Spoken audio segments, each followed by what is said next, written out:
Okay, so the first thing hopefully that you can see, I'm gonna have to shut the door, folks, because the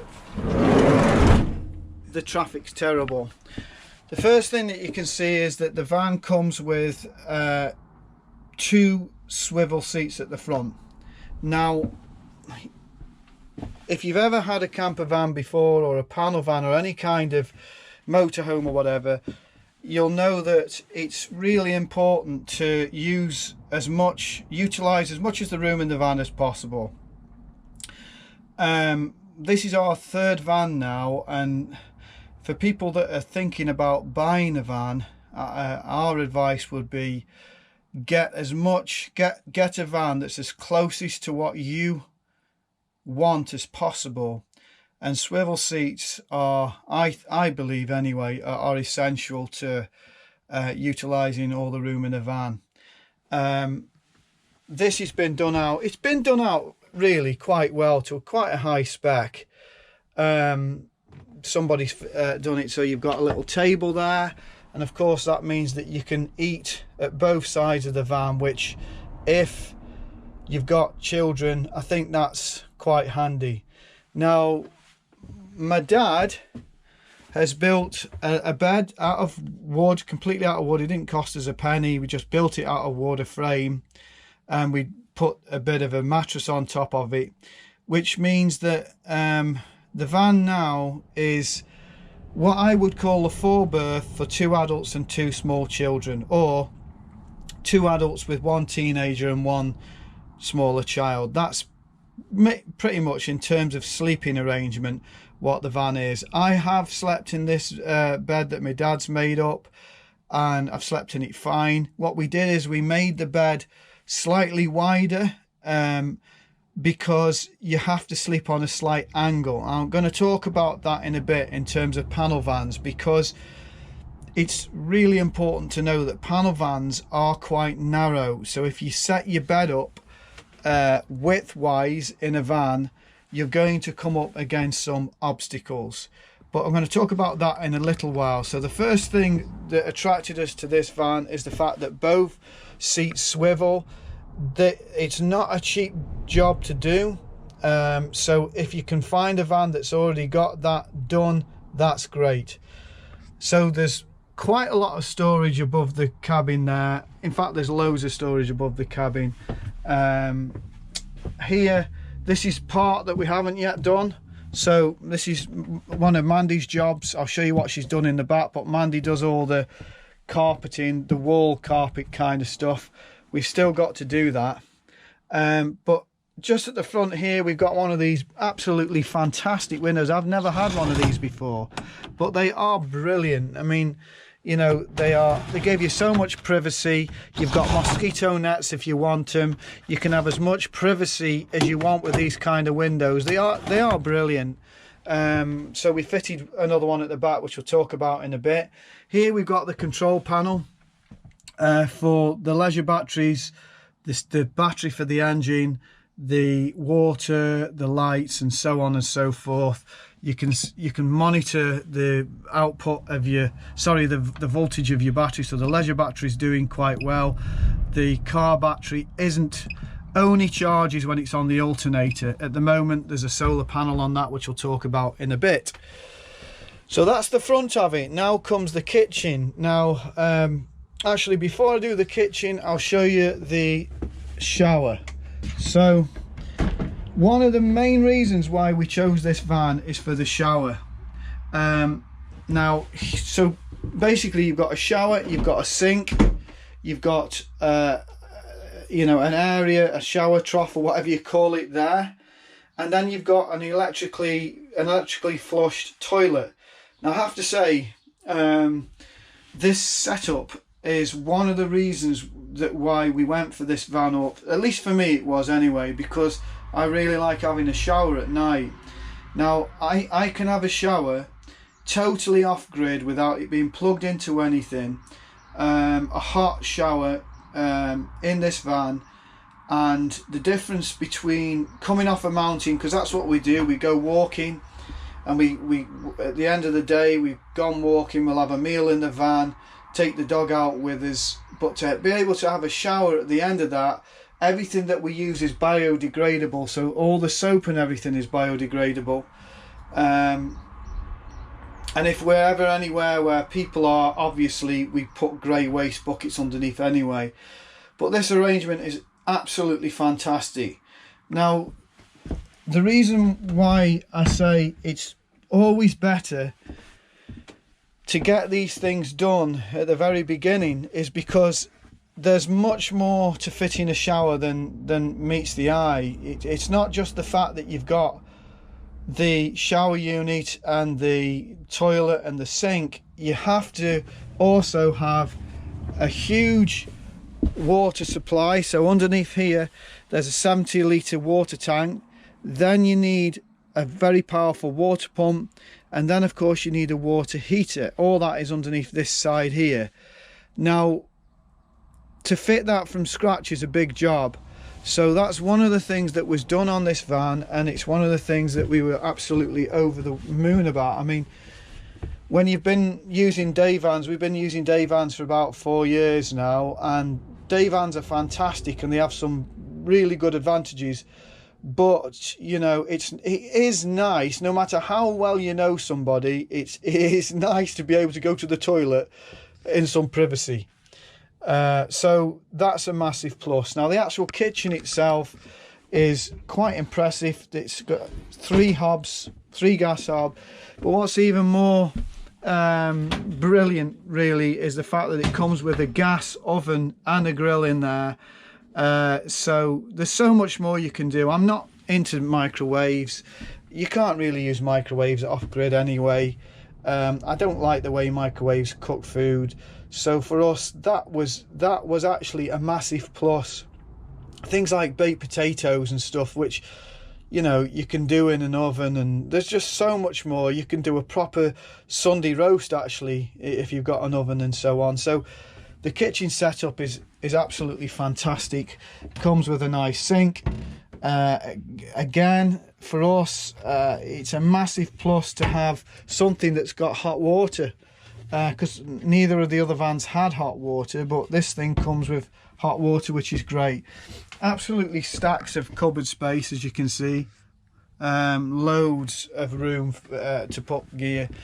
The other thing that attracted us to the van was the fact that it comes with it's a brand new fridge, and if you look here, that hasn't even been peeled off yet, but the fridge it's a two-way fridge. It comes with it's either 240 or 12 volt. Now, on our last camper van, the T25, that was a 3-way fridge, but actually none of it worked. It didn't work on gas, it didn't work on electric. It literally, the fridge was that poor you may as well have not had one. This fridge is absolutely phenomenal. It's very, very cold, and it will definitely keep things iced up. The other thing that this came with was a night heater, a propane night heater, which is very nice. It's about equivalent to a 1 kilowatt fan heater. So this is your actual heater and your stat for your hot water, which is brilliant. That was in. The sockets were in, which is great. The controller for the propane night heater was in. And even the telly was in, which has got a DVD player in and a little booster up there, and also this light here. So it came really well spec'd. The big problem for us was the back. Now, I'm going to put some pictures up now of the advert of this van. So these pictures are an advert of the van, of the back of the van, which actually on the advert it looks really good. But what the guy did is he took the pictures with the back doors wide open, which meant there was loads of light flooding in. So on the advert it looked okay, but actually when I walked in this van for the very first time, it was so dark at the back, and it was, for us, it was unusable. Now, what I mean by that is some people like a stealth van, and they like the fact that there are no windows at the back and you've got this kind of really private area. For us, we wanted to have a van, let me just show you now, where literally from the front right the way to the back we can walk right the way through, and then when the table's out of the road we can just walk straight out on a nice summer's day out of the back onto the beach. That's what we wanted to do. So we completely changed this entire back, and this is where the off-grid side of it comes into play really. This was a totally fixed bed, and the other problem was it was incredibly dark, but the other problem was that all the gubbins underneath, the gas, the batteries, the water pump, the water heater, none of it was accessible. It was really difficult to get at, and so if anything went wrong, which it does go wrong, things go wrong all the time. With the bigger the van, the more things go wrong. It was inaccessible, so we completely took out the fixed bed at the back, and we put in 2 benches. So here's the benches, and my dad did the woodwork, the framework for the beds. Mandy did the carpet, wall carpet, and I just changed around all the insides underneath the benches for the gas, for the electrics, the water pump, heated the lot. I changed all that around. So we also sunk in this table here. It's a little Fiamma table, and it just comes straight out, which means you've got access all the way through. You can see here, I mean, I love these little Fiamma things that you just sink into the floor like that. They come out so easy, they're nice and sturdy. You can play cards on it as well, or you know, board games. You can obviously have your dinner on it. Superb. So the big changes that we made to the van is we wanted to make this van off-grid, and we wanted it to be an area where there was a proper dining area at both ends. So the first job that we did was to put windows in, and now we didn't actually do this ourselves. There's a company in Stoke that fitted these for us. These are the privacy windows, and this one here is just a phenomenal thing. It's so good. You know, it can be as private as you want it to be. I've fitted an extra night heater, and the night heater's got 2 outlets. It's got one there, and it's also got one there. Now this came from our T25, so it didn't cost me anything. I just pulled it out of the T25 and put it in straight into here. Now you might wonder why we've got an extra night heater when there's already one in. Well, number one, there was no way. Our T25 had to be scrapped because it was a write-off. There was no way I was going to leave that in. I took it out. And number two, we wild camp, we go off grid every time of the year. We go in freezing cold conditions as well as nice conditions. We go in every kind of condition. We try and go out once a week, even if it's just to go out for a walk. So to have 2 night heaters is a massive advantage. Now I'll explain what we've done with the bed in a minute, but the 2 night heaters really do make a difference. I think people that do wild camping in tents kind of think that vans are much warmer, but actually when you wake up first thing in the morning on a winter's morning in a van, they can be just as cold as a tent. So night heaters are essential. So I put the controller up there. That's the solar panel control, which I'll talk about in a bit. Now the dilemma that we had with this van, which I didn't know about when we bought the van, is the width. So I talked about the width at the front of the van.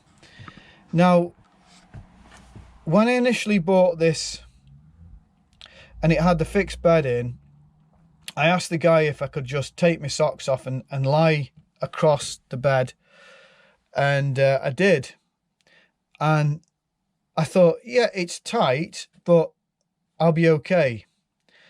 But once I'd gone out in it a few times, it really became obvious that it wasn't okay, and that I'm just over 5'10". My feet were always at one end, my head was squashed, not squashed, but right up to the other end, and you literally felt trapped. Even though the bed was really wide and there's loads of room in there for two people, Mandy didn't mind because she's short enough to fit in there, you know, perfectly.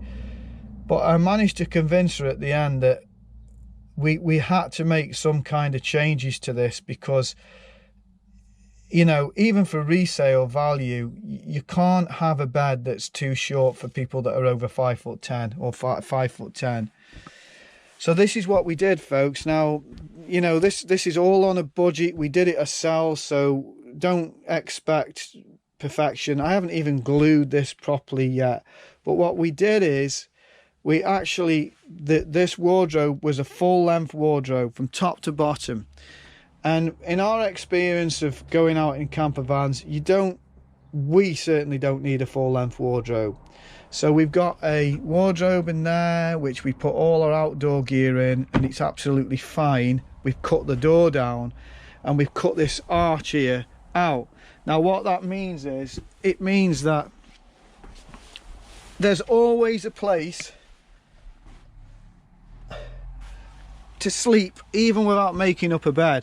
So I like to go out and do some photography. Sometimes I go out on my own. With this configuration now, it means I can lie down.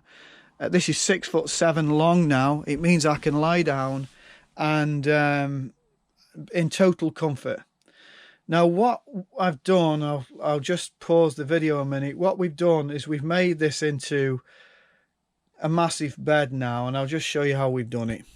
So bearing in mind, we're not, you know, we're not joiners or anything. I mean, my dad is, but we actually did this bit ourselves. What we wanted to do is make this whole area here into one big double bed, which was 6'7" long, if that makes sense. And the way that we've done it is, we put this here on a hinge along there, and so what happens is you lift it up from here, goes over like so, you can see it just goes over, and it fits down like that. And then what happens is, we've got pieces underneath here which fit between here all the way along, so this whole thing now becomes a massive bed. Okay, so there's two pieces of foam which just go across this part here. I've not bothered covering them because they're never seen, and I'm not that bothered about things like that. So you can, hopefully you can see what I'll do. I'll get on it now and I'll show you.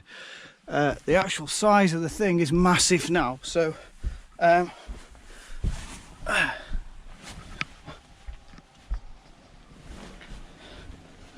okay, so my feet are now 4 or 5 inches from that end, and my head of course is quite a way off that end, and it means that there's enough room now for 2 people here, and we just find it's absolutely massive now.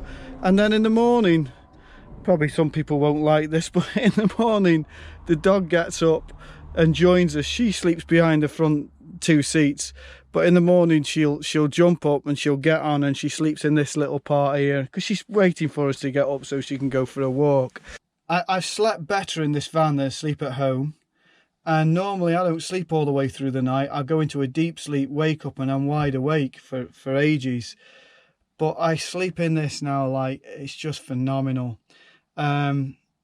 So this is the way that we've got around the fact that they made the bed width-wise. And the reason why I'm going to these lengths to show you this is because if you're thinking of buying a panel van and you're doing the conversion from scratch, make absolutely sure that you put the bed in lengthways, that way, not widthways.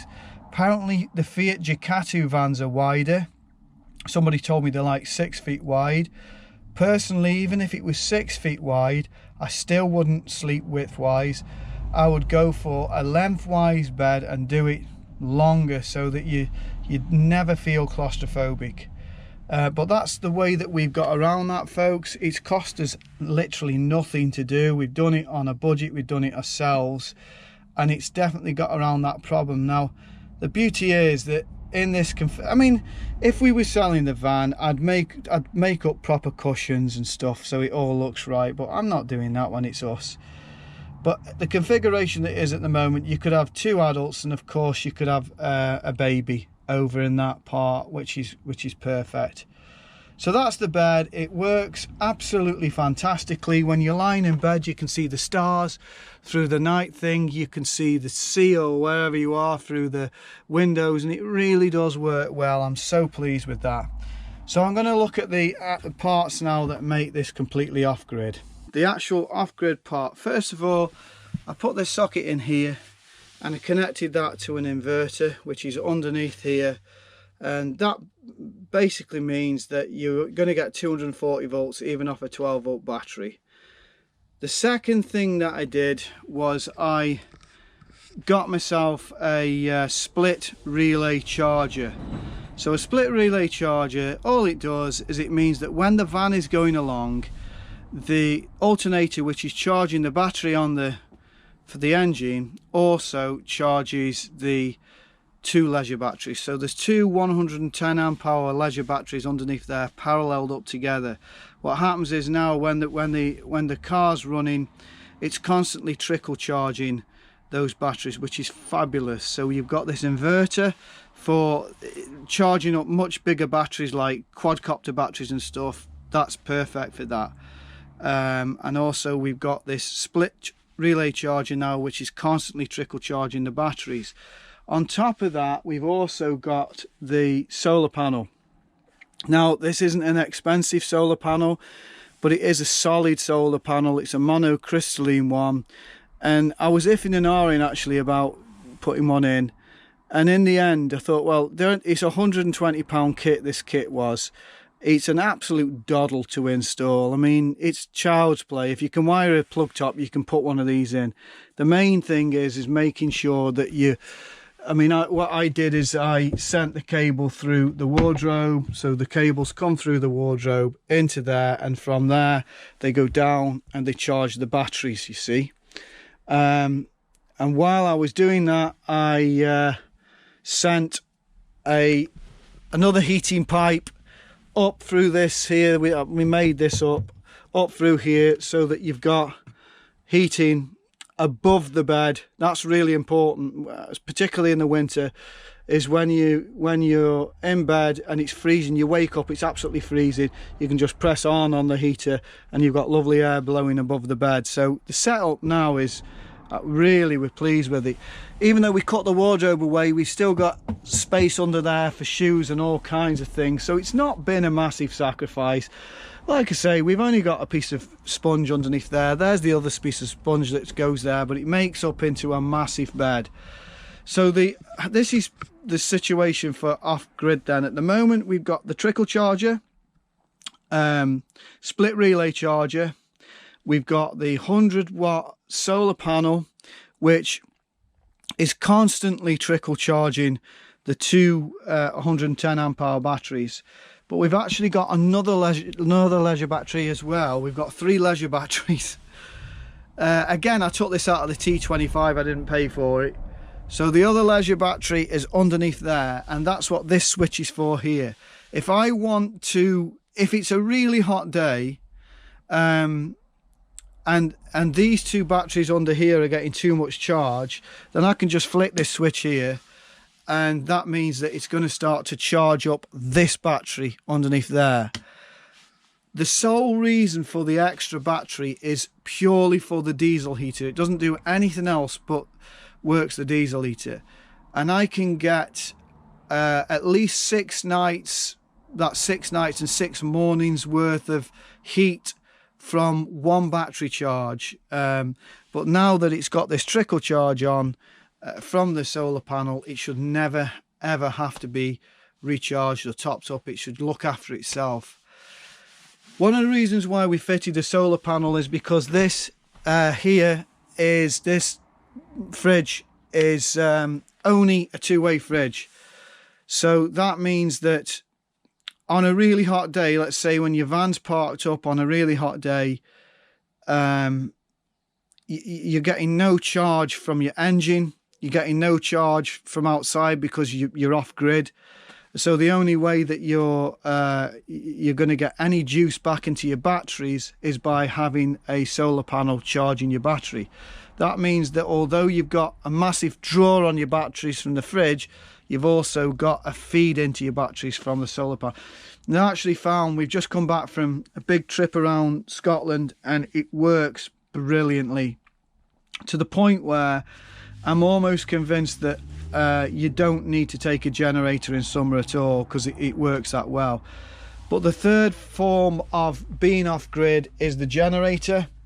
Now the generator, all these alterations, the seats here, the foam for the seats, the material for the seats, the windows, the split charger, the solar panel, all these things all came to about £2,000, just under £2,000.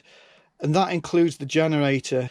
You might wonder, why do you need a generator if you've got a solar panel and you've got a split charger? Well, it's simply for a situation where, let's say you're out in winter and you're parked up in one particular area. Let's say you're in Glencoe in winter and you're parked up for 4 days. In winter, for 4 days, you are going to drain your batteries because you don't get the same strength of the sun, etc.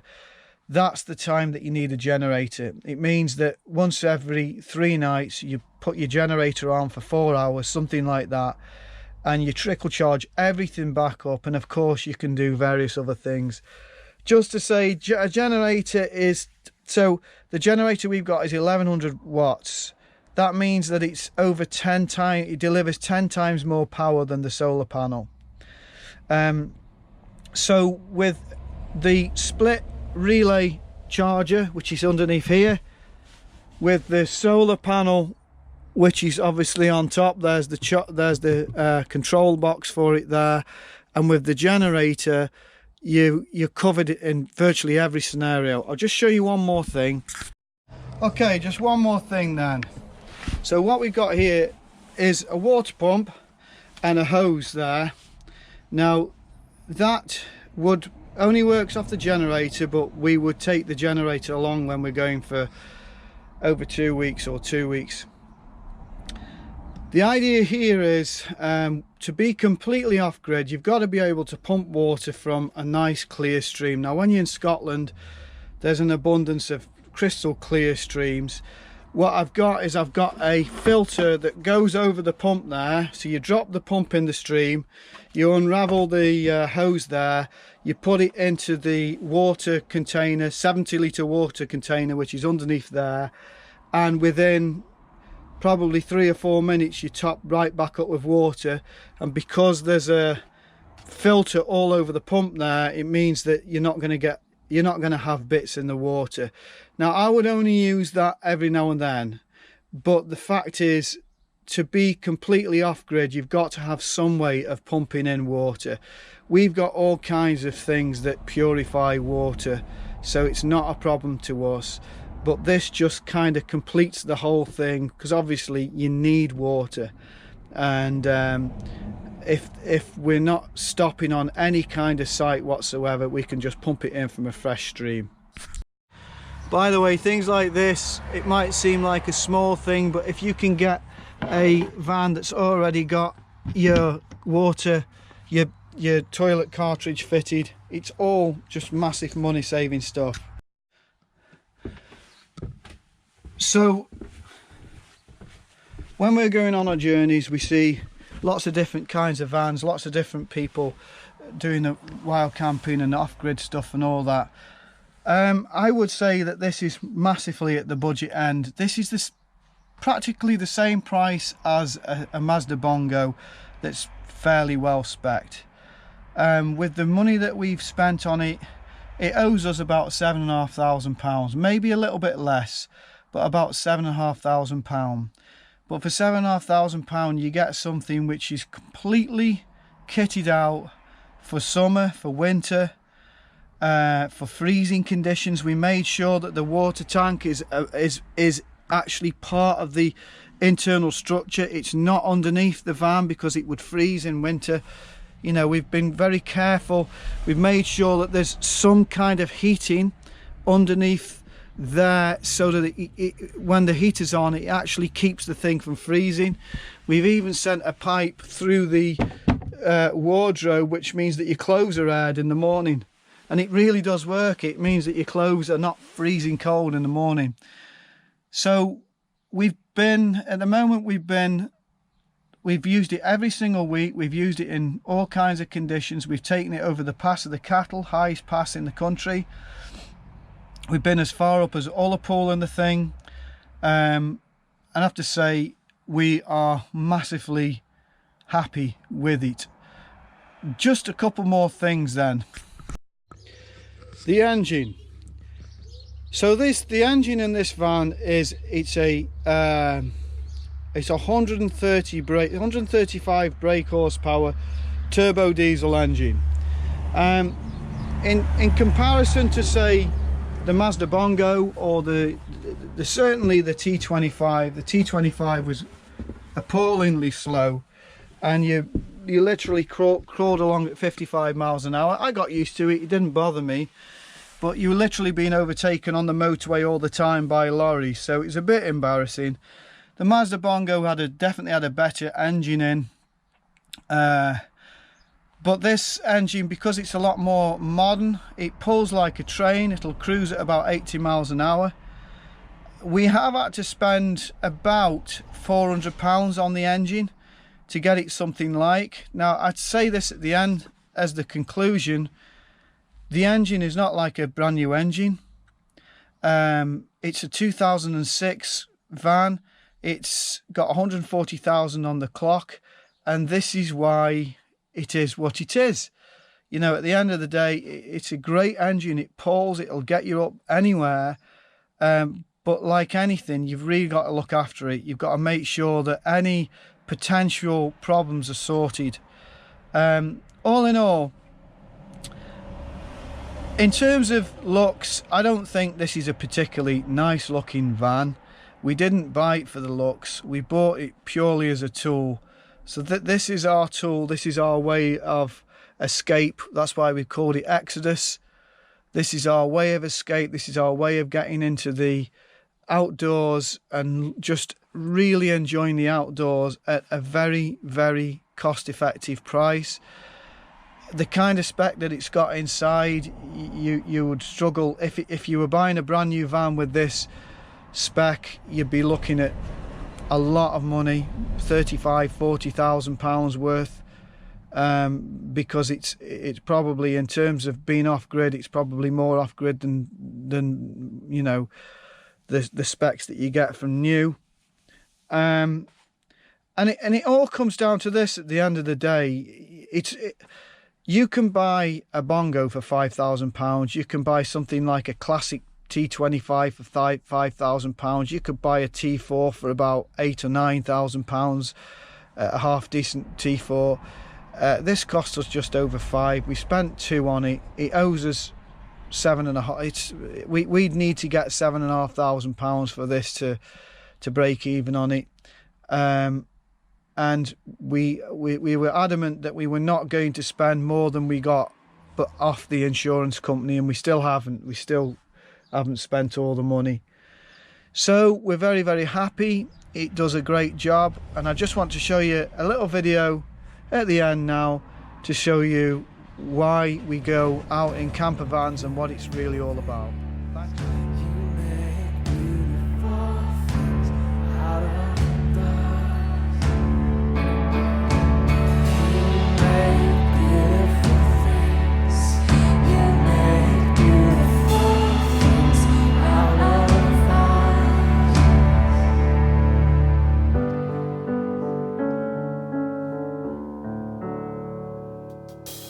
All around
show you.